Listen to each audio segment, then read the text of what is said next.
The first thing that told me something was wrong wasn't the silence, it was the headlights. We had rolled into that mountain village just before nightfall. Appalachia has a way of looking peaceful, even when you know better. The trees swallow the light and the fog moves like it's alive. But as we parked our convoy at the edge of town, I caught a pair of headlights flicker in the distance. 1 second they were there, shining through the mist on the far road, the next gone. We waited for the engine noise, nothing. No hum of tires on cracked asphalt, just quiet. I'd been in enough patrols overseas to know the difference between nerves and instinct. This wasn't nerves. Something felt off the moment our boots hit the ground. The village looked like it had been alive just months ago. Stores with faded, open signs still hanging in the windows. A school bus rusting beside a church with peeling white paint. Houses lined with broken fences and satellite dishes. Wires sagging like veins across the rooftops.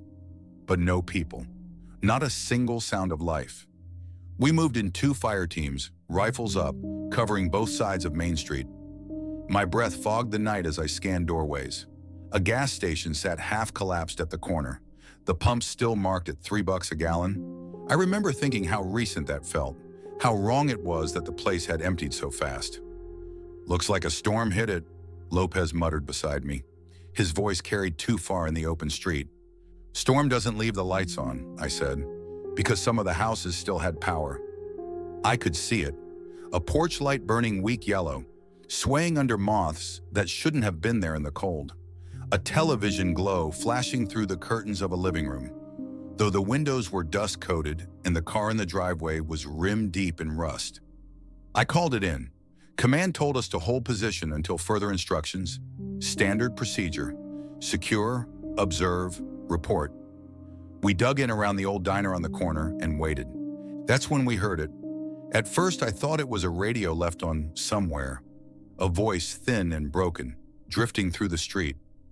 It sounded like a child, humming, not words, just a tune, carried by the wind.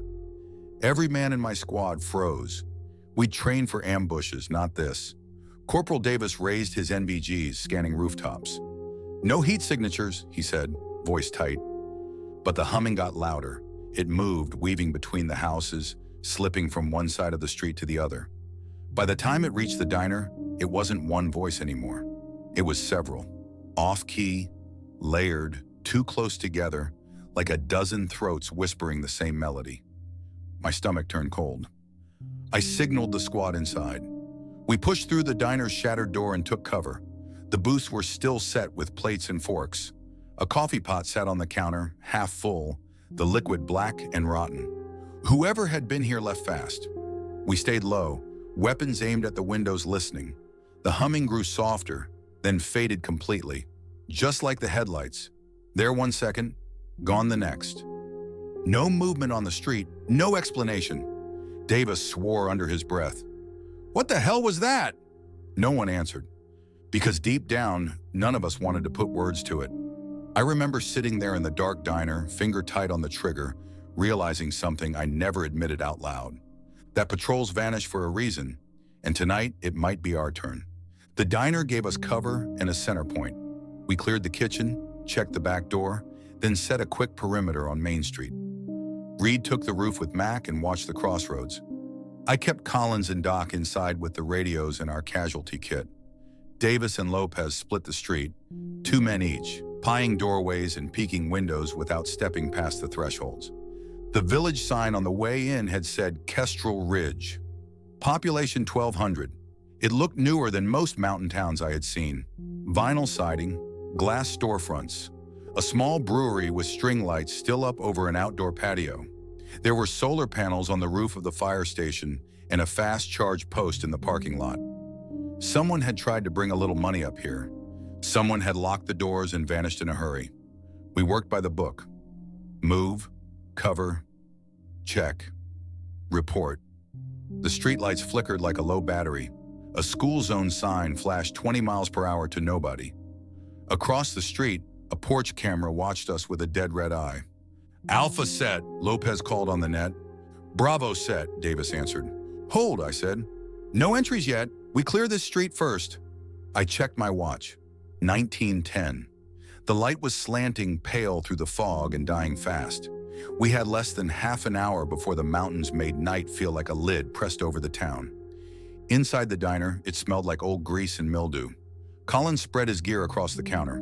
PRC 152, extra batteries, the SAT brick, the GPS. He hooked the whip antenna to the radio and ran it to the window frame. "Signal's clean," he said. "Command up on 1. County repeater on 2. Our TAC on 3. "Phil is good?" I asked. "Green across the board." He tapped the screen, then frowned.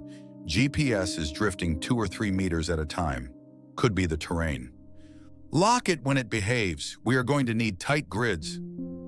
Doc walked past with a flashlight, doing a slow sweep of the booths. He checked for first aid kits, any meds, anything we could use. He paused by a child's shoe under a table, then kept going without a word.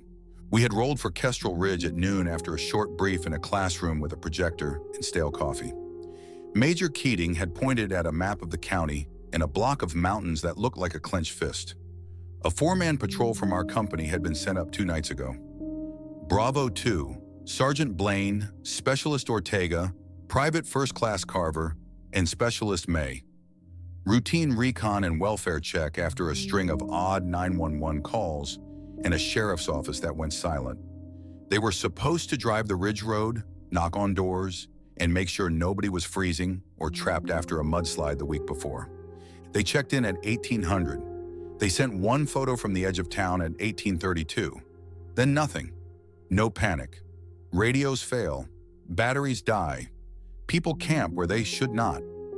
By morning, the county wanted answers. State troopers tried the road. A tree lay across 2 switchbacks. The troopers backed out. The weather turned. We got the call.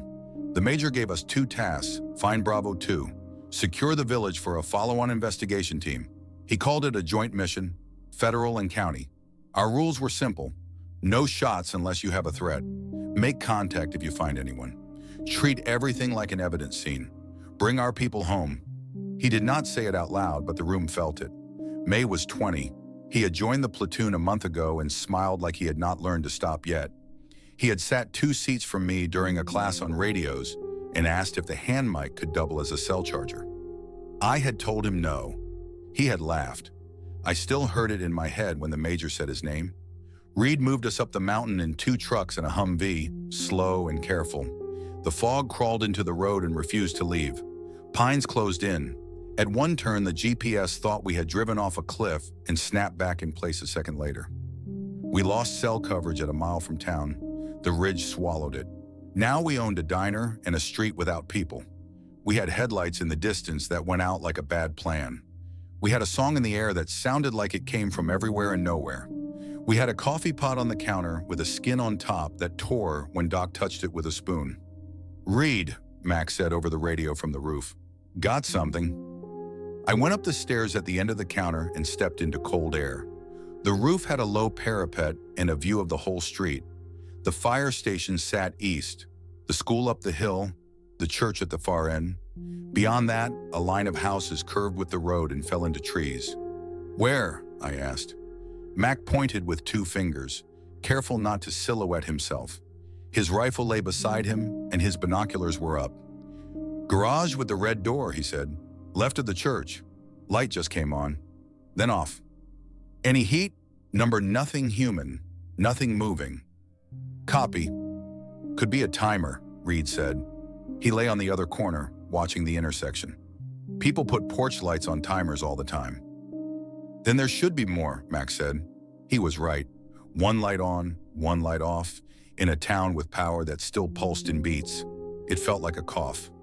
We came back down and pulled the team in close. I laid a quick plan on a paper placemat. Alpha would sweep the church and the row of houses. Bravo would take the school and loop behind to the fire station. Collins kept the net. Doc stayed central in the diner with a runner from each team. No entries deeper than a doorway, without a second team on standby. Mark cleared buildings with chemical lights on the door. We would finish a first pass before full dark and fall back.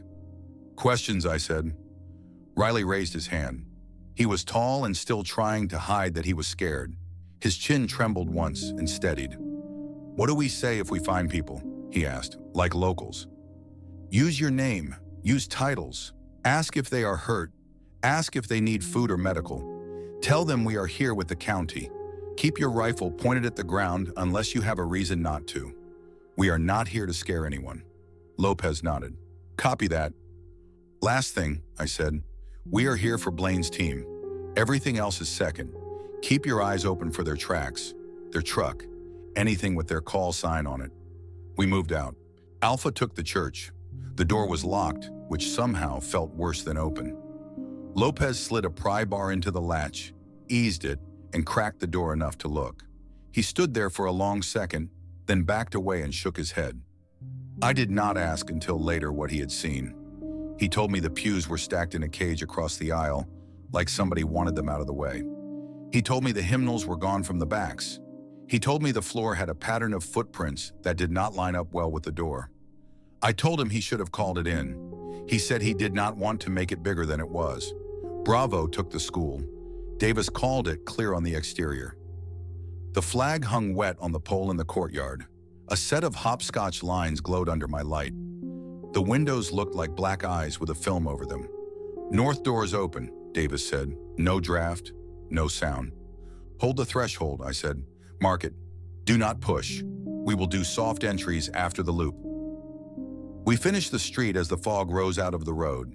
We marked doors with green light sticks and chalk numbers beside them. On the side of the diner, near the back door, I found a mark I did not make. It was our unit symbol, a small arrowhead inside a circle. Next to it was a chalk line with 4 short slashes and 1 longer slash through them. 5 marks, 4 short, 1 long. Blaine used that mark for head counts on whiteboards during training. I remembered his handwriting. I remembered the way he put the long slash in with 1 hard pull, like he wanted to hear the chalk click. Collins, I said, photos, bag a sample of the chalk if you can. He crouched and worked while I watched the alley. Both dumpsters were closed. The alley ended in a fence that led to a narrow run of backyards. A plastic slide lay on its side with leaves filling the ladder. Could have been them, Reed said beside me. His voice was low. Could have been the sheriff's guys. Could have been kids. Kids do not draw our unit symbol, I said. He did not answer. Back inside, Collins laid the photo on the counter.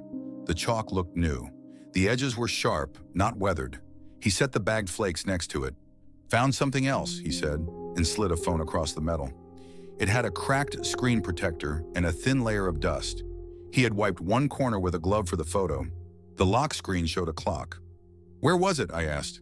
Host stand, Doc said, wedged under the menus. I looked at the time on the screen, 2:17 a.m. I looked at the date, 2 nights ago.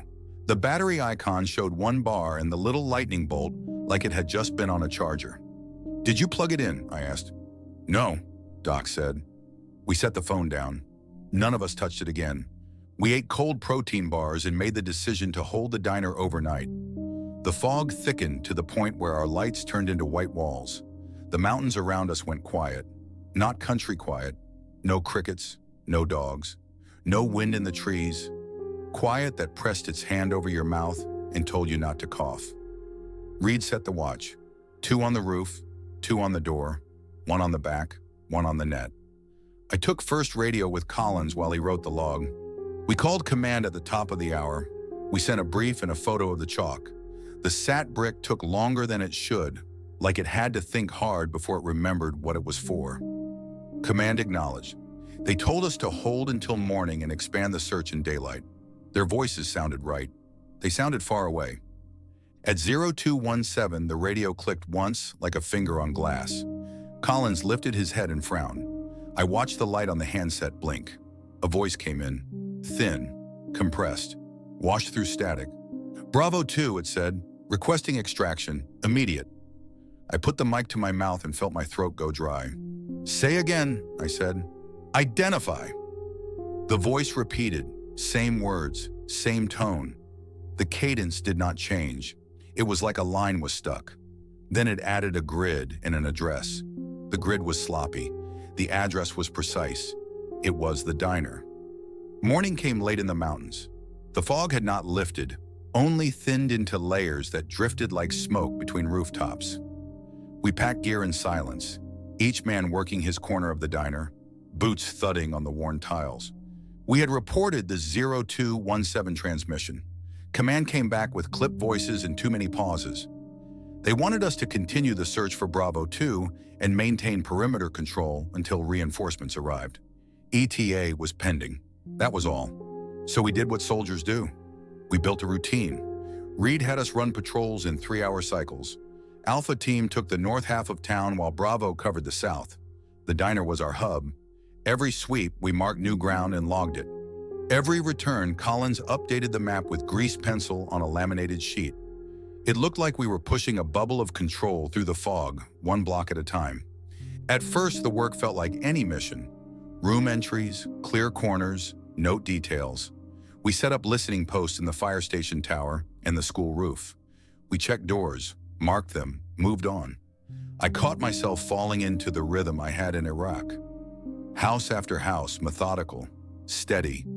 The danger was not the work, it was letting your mind drift. Still, Kestrel Ridge made it hard to keep focus.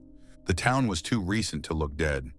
Everywhere we went, it felt like people had just left minutes before. Coffee mugs on kitchen counters. A grocery receipt dated last week still taped to a fridge. A half-finished puzzle on a table in a living room. Lopez swore he smelled laundry detergent when we cleared one split-level house. Fresh like clothes had just come out of the dryer. The machine was still warm when Doc opened the lid. The load inside was damp, half done.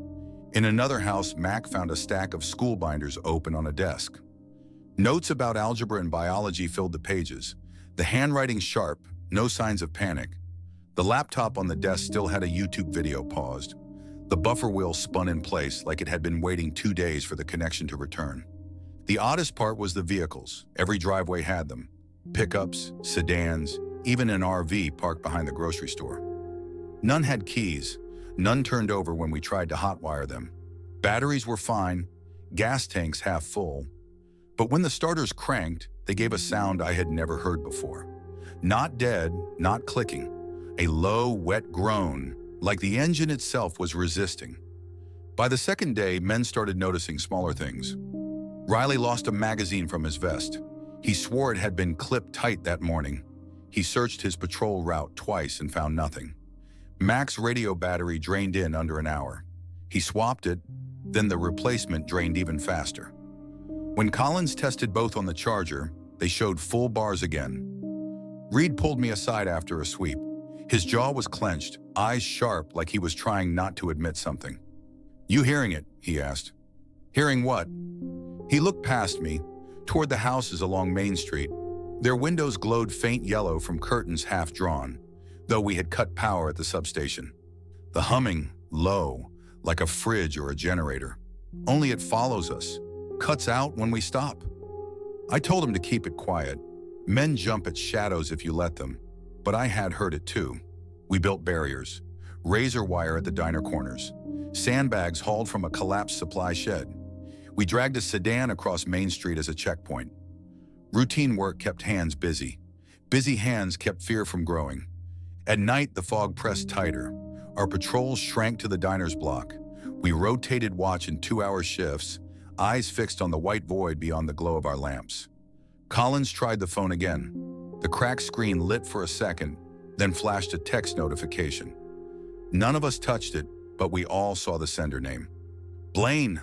No number, no carrier, just the name. The message said, "Still here." Collins shut the phone off and locked it in a Pelican case. By day 3, discipline started to fray. Riley asked if we should start checking basements. He said Bravo 2 might have holed up underground. Doc told him no, not without orders. The argument went in circles until Reed cut it off. Lopez began carving tally marks in his notebook. Every hour on the dot, he made a slash. When I asked, he said it was to measure time, but his eyes didn't leave the fog when he said it. And Davis, steady, unshakable Davis, pulled me aside after morning chow and asked if I believed in residuals. I asked what he meant. You know, leftovers, like when a place remembers things. Like a loop.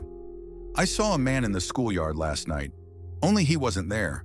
He walked the same line twice, like he was stuck. Could have been fog, I said. Fog doesn't wear a uniform.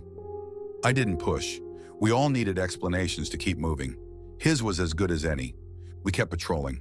Block after block, green lights marking progress, chalk marks for evidence. But no people.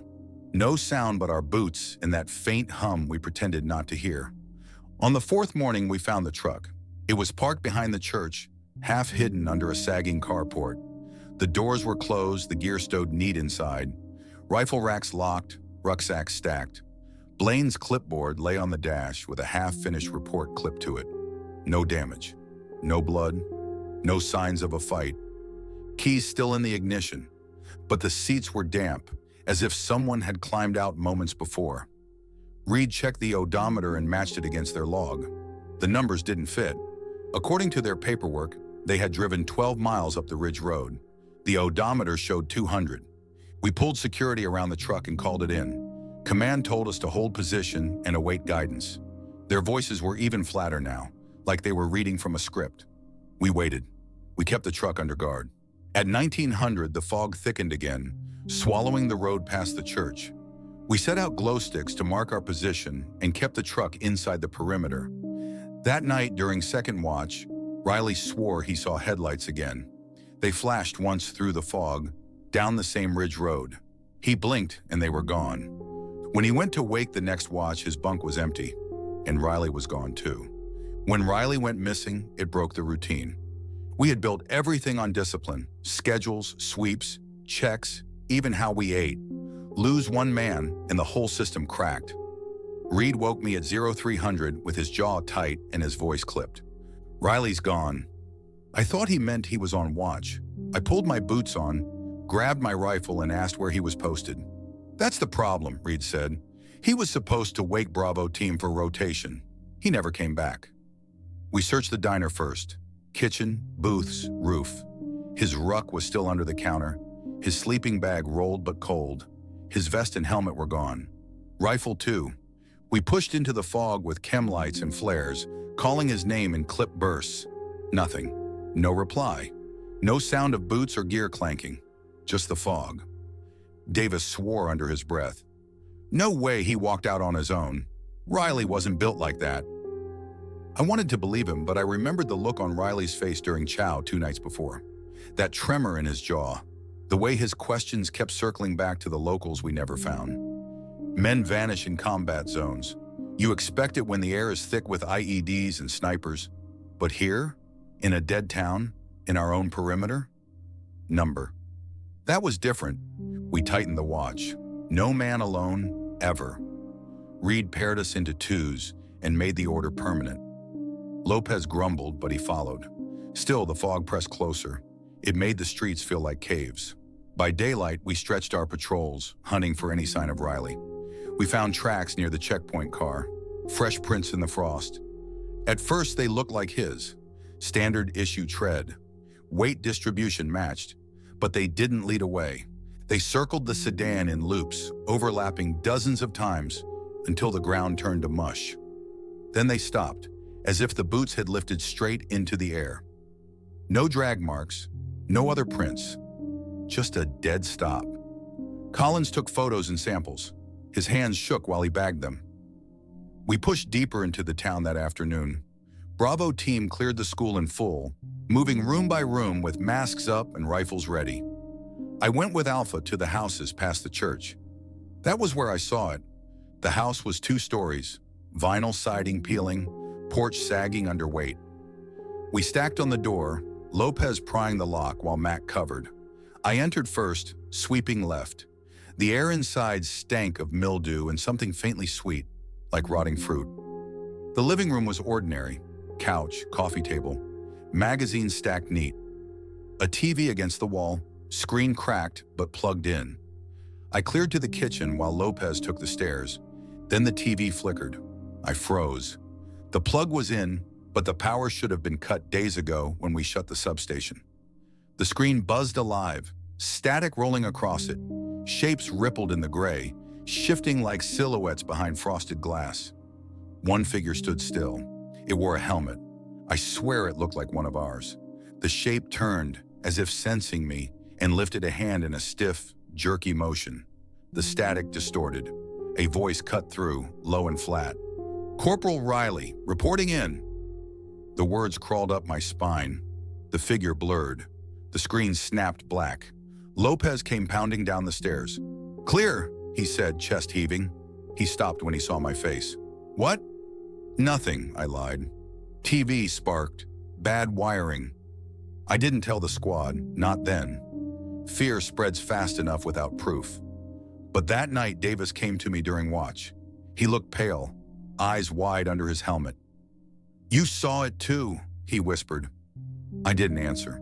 He nodded like I had. I heard his voice outside the school. Riley, clear as day. He was calling for water, said he was cold. But when I moved closer, the voice came from the roof, then from the courtyard.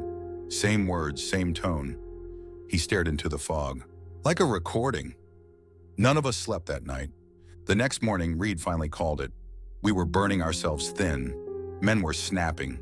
If we kept pushing in circles, we'd lose more than Riley. We regroup at the diner. We hold the center, expand only with reinforcement, he said. Nobody argued, but holding didn't help. That evening, the humming came back. We'd all heard it faint before, like a fridge motor that followed us. Now it grew stronger. Low, vibrating, like it came from inside our gear. Collins ripped his headset off with a curse. "It's bleeding through the net, can't filter it." The radios pulsed with the hum, lights flashing in rhythm. Then the sound warped, rising into a chorus. Voices, dozens, maybe hundreds, all layered, speaking the same words. Requesting extraction, immediate. The same phrase Riley should have called if he was lost. The same phrase Bravo 2 had transmitted at 0217. The sound built until the floor itself shook. Plates rattled on the diner counter. The coffee pot trembled and cracked. Then silence in total, suffocating. And from the street outside, a pair of headlights flicked on. Every man in the squad shouldered rifles and dropped to firing positions. The beams cut through the fog, white and sharp, shining straight into the diner. The engine idled, low, steady. Reed leaned to the window, squinting through the glare. "It's their truck," he whispered. "Bravo 2's Humvee, the same one we had found parked behind the church. Now it was running, lights on, sitting in the middle of Main Street. No driver." I stepped closer, my chest tight. The idling sound wasn't right. It didn't rumble like a diesel. It pulsed, in and out, like something breathing through a machine. Then the driver's door creaked open. No one stepped out. The door hung there, swinging slow. From the empty seat, the radio handset lifted, like an invisible hand had pulled it up. Static hissed. "Alpha Team," a voice said. Clear, familiar. It was Riley. "I'm still here." My hands went cold around my rifle. Reed grabbed the handset on our net, his knuckles white. "Riley, copy. Where are you? Identify position." The Humvee's handset crackled again. Same voice, same tone. "I'm still here." Lopez swore. Mac crossed himself. We held the line at the window, rifles steady, no one daring to fire. The fog swirled thicker around the Humvee, swallowing its edges. The headlights dimmed, flickered, then blinked out. The engine sound cut mid-breath. When the fog cleared, the truck was gone. So was every mark we had left on the street. Our chem lights, our chalk, even our boot prints, as if none of us had ever been there at all. We did not sleep after the Humvee vanished. Men pretended to close their eyes, but no one drifted off. Every creak of the diner's old frame snapped heads up. Every cough sounded too sharp. The air inside felt heavy, like we were breathing water instead of air. At dawn, Reed gathered us in the booth closest to the window. His helmet sat on the table, his face pale under stubble. "Command is not sending reinforcements," he said flatly. The words dropped like a round into a chamber. He pushed a folded SAT message across the table. The text was short. "Hold until relieved. Do not attempt exfil." Lopez snorted. "So we sit here until we rot?" Reed's eyes narrowed. "We follow orders, but we also find our men. Blaine, Riley, whoever else is stuck in this place." The squad looked at me. I had been in longer than most. Maybe they thought I had an answer. I didn't. I only knew we couldn't keep pretending this was just a bad comm zone. So we pushed back out. Bravo team took the school again. Alpha moved toward the houses north of Main Street. The fog was thinner than the night before, but the silence was worse. Not even birds, not even the wind. We cleared 3 houses before Lopez stopped dead in a hallway. "Check this out," he whispered. On the wall above the staircase, photographs lined the plaster. Family portraits, graduation caps, a man in a sheriff's uniform, badge bright. But every face had been scratched out. Not sloppily, neat, carved with something sharp, leaving thin white grooves where the eyes and mouths had been. I stared at them too long and felt my stomach twist. It wasn't vandalism. It looked like someone had wanted to erase the people, but keep the memory of them. We logged it and moved on. The last house in the row had a basement door locked with a padlock. Regulations said wait for engineers, but Reed signaled me to break it. I clipped it with cutters and swung the door open. The smell hit first. Damp earth, Moldavian something older underneath. We moved down with NVGs. The basement was wide, low-ceilinged, lit by a single bulb that shouldn't have been working. In the center of the room stood a folding table. On it lay 4 helmets. Each had a name strip: Blaine, Ortega, Carver, May. The chin straps were buckled neatly. The visors were down, and inside the padding was wet, like the helmets had been worn in rain that wasn't outside. Lopez swore again, louder this time. Mac reached for one, but Reed barked, "Don't touch!" We backed out. The bulb flickered once and died as soon as we reached the stairs. By the time we returned to the diner, Bravo team was waiting. Davis's face was tight, eyes red. "The school's not right," he said. He dropped a notebook on the counter. Spiral-bound, cover torn. He had found it in a classroom desk. The pages were filled with handwriting. Not neat lines, but the same sentence scrawled over and over. "We are still here." Dozens of pages, hundreds of lines, written hard enough to tear the paper. Doc flipped through it, silent. Collins ran a hand through his hair. "Same phrase Riley said on comms. Same as the phone." Reed leaned on the counter, jaw set. "So they're leaving messages. Or something is. Question is why, period." "Or what?" Mac muttered. By evening, the squad was cracking. Lopez refused to leave the diner without a partner glued to his side. He kept checking the tally marks in his notebook like they would anchor him. Davis stopped eating. He sat by the window instead, watching the fog roll and muttering under his breath. When I leaned close, I caught pieces. Not loops, not loops. They know we're watching. Collins worked his gear obsessively. He stripped radios down, rebuilt them, swapped batteries, retested antennas. Nothing changed. The hum always came back. Even Reed was showing strain. His hands shook when he lit a cigarette on the diner's porch. He smoked fast like he was running out of time. That night, the humming grew sharper. Less like a machine, more like voices behind a wall. At 2300, every radio lit at once, not with static, with chatter. Real squad chatter. "Alpha, set. Bravo, moving. Hold perimeter. Check the school." Our own voices, exact words we had spoken over the last 2 days. Repeating, slightly distorted, but undeniably us. Lopez ripped his headset off, eyes wide. "That's me. That's me from yesterday." The chatter grew louder, overlapping, fragments from every patrol. Orders, calls, even jokes. A perfect copy of our time here, bleeding back at us. Then through the flood, one voice cut clean. "Still here." The radios went dead. Nobody moved for a full minute. Then Doc whispered what we were all thinking. "They're not just repeating, they're recording us." The next morning, we split to check the perimeter again. I was with Reed and Lopez, sweeping the street behind the diner. That's when Lopez froze and pointed. The diner's back door was gone. Not open, not broken. Gone. The frame was still there, clean wood. No sign a door had ever been built. But we had all passed through it 100 times. Inside, Collins swore and nearly dropped his radio. "It's still here from this side." We checked. He was right. From inside, the back door was solid, metal, painted green. From outside, it was just wall. Reed touched the siding, then yanked his hand back like it burned. His gloves smoked faintly at the fingertips. That was when I realized the town wasn't just swallowing people. It was swallowing places. By day 5, the squad had split into camps. Reed clung to orders, hold position, wait for relief. Follow the book. Lopez wanted out. He argued we should pack up, punch through the Ridge Road, and damn the message from command. Davis barely spoke anymore. He kept drawing maps of the schoolyard in his notebook, the same lines traced until the paper tore. Mac and Collins floated between, unsure. Doc kept to himself, but I caught him rubbing the cross on his chain more often than checking his med kit. Me? I didn't know where I stood. All I knew was that Kestrel Ridge wasn't just empty.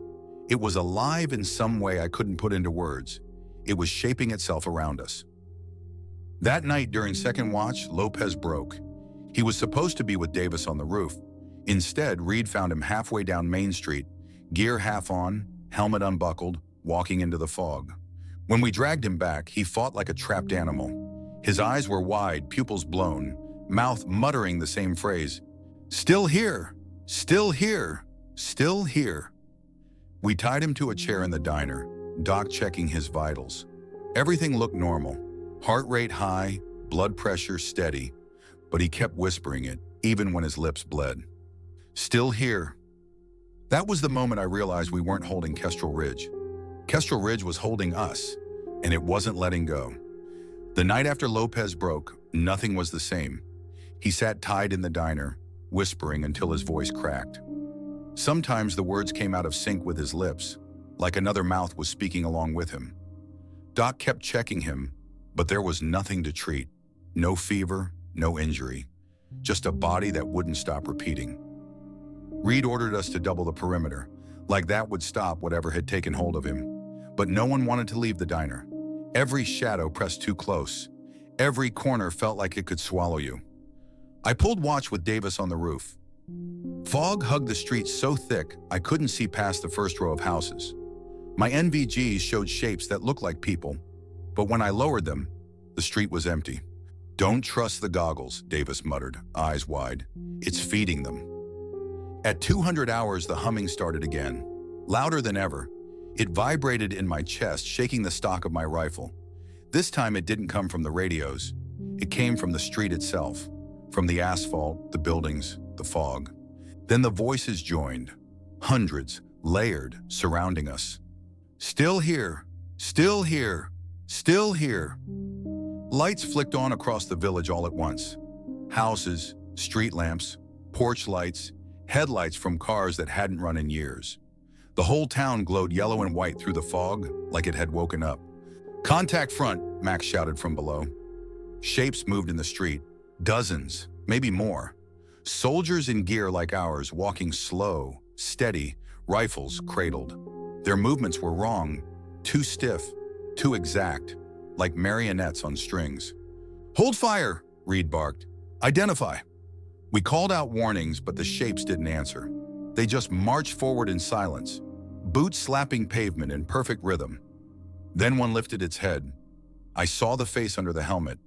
It was Riley, eyes wide, lips moving with the chorus. "Still here." Davis broke first. He screamed and opened fire, rounds ripping into the fog. The shapes staggered, jerked, but didn't fall. The fog folded around them, absorbing the impacts like water. "Cease fire," Reed yelled, but it was too late. The shapes surged. They poured from side streets, from doorways, from the schoolyard. Some wore uniforms. Some wore civilian clothes. All had the same blank eyes and the same moving lips. We fell back into the diner, barricading doors and windows. Mac and Collins dragged tables against the front entrance, while Doc tied down Lopez tighter, his whispers drowned by the chorus outside. The walls shook as if hundreds of hands were pressing against them. Windows rattled. The back door, the one that vanished the day before, slammed like something was hammering from the other side. Then came the pounding on the roof. Heavy boots, too many at once. "They're everywhere," Davis shouted, firing through the ceiling. Plaster rained down, but the pounding only grew louder. The lights inside flickered, then died. The diner plunged into darkness, except for the faint green glow of our chem sticks. The chorus outside rose into a scream, voices stretching, breaking, until it felt like the air itself would tear. Reed grabbed the sat brick, trying to call command. The screen lit, then filled with static. Through it, Blaine's voice came clear. "Alpha team, hold your position. Extraction inbound." For a second, hope hit us like oxygen. But then I saw Collins's face. He shook his head, eyes wide. "That's not Blaine," he whispered. "That's me. That's my voice." The sat brick repeated the same words again. Same tone, same cadence. Not Blaine, not command. A recording. The pounding stopped. Silence pressed in so sudden it made my ears ring. We waited, rifles shaking in our hands, hearts hammering. Then the diner's windows all lit at once. Not from outside, from inside the glass. Each pane became a screen of static, and in every one I saw us, our squad, moving through the town, clearing houses, talking, laughing. The last 4 days replayed in perfect detail, every word and gesture. We were watching ourselves, the footage sped up, showing us over and over. Patrols, meals, arguments, Lopez breaking, Riley vanishing. Then it showed something else, a future. The windows flickered to images of us tied to chairs in the diner, mouths moving in unison. Still here.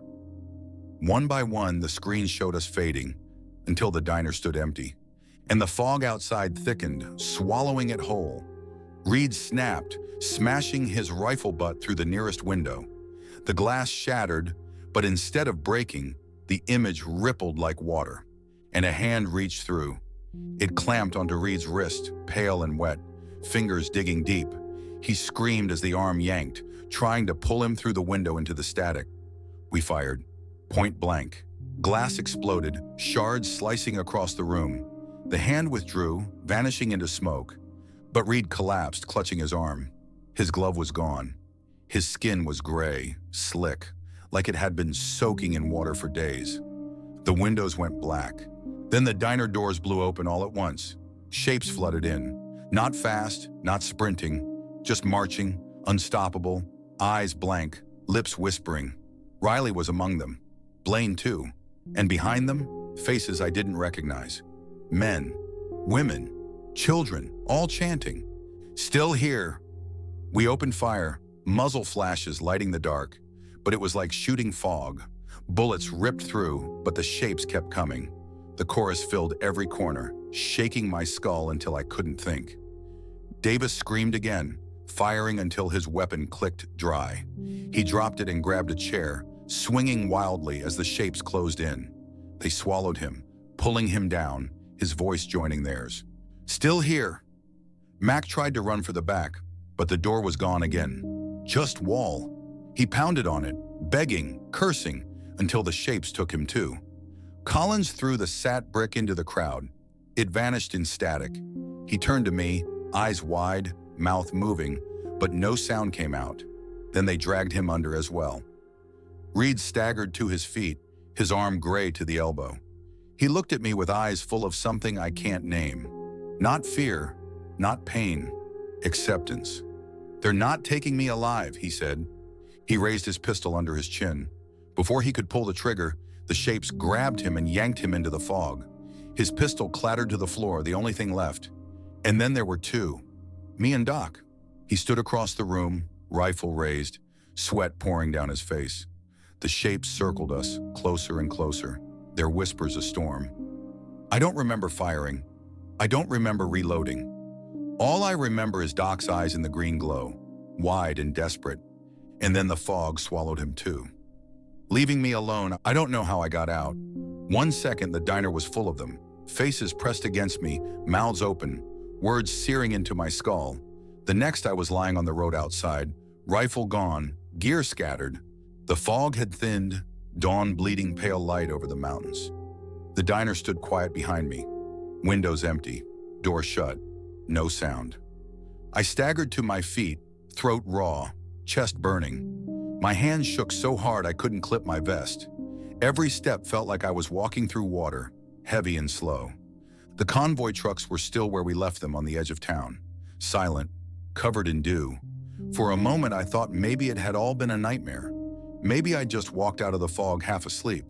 But then I saw the chalk mark, The same symbol Blaine used, the arrowhead inside the circle.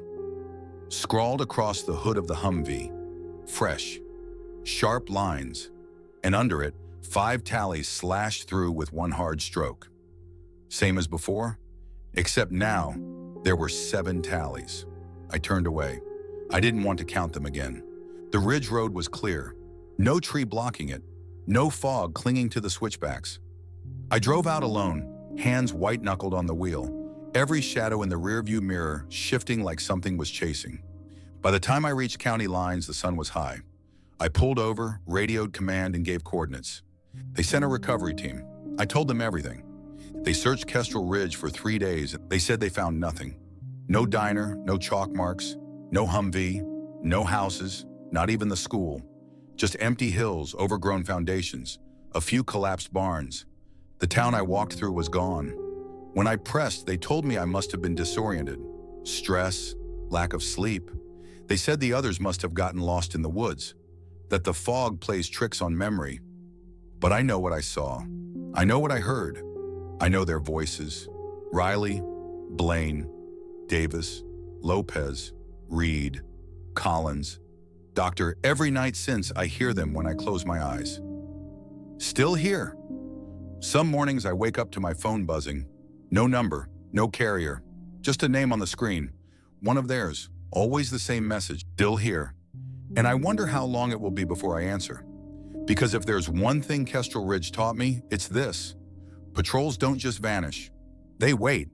And now maybe I'm the one who's still there too. You're still watching without subscribing? Fix it now. Subscribe, the next story's coming. And in the comments, share your country and the time you're watching this.